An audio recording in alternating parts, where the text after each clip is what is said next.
In this video, I'll show you how to create a purchase quotation in the Younote application. Starting from the home page, navigate to the Purchase module and select Supply Quote from the Purchase Management section.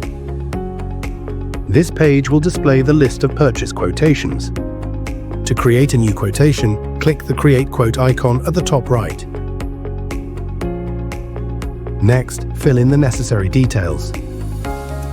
Select your supplier and their details will autofill. Scroll down to Supply Quote Lines section to add products. Choose the method most convenient for you to add products.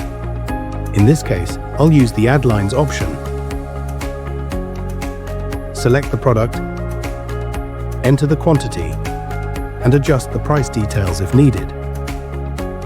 Use the Add More button to include additional products or the Save and Close button to finalize them.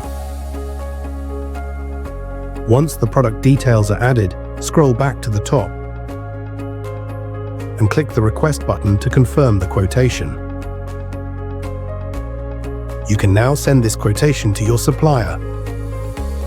And once they approve the quotation, proceed to accept it by selecting the three-dot menu ellipsis and click Quote Accept to confirm acceptance. Thank you for watching, and start creating your purchase quotations effortlessly with Younote.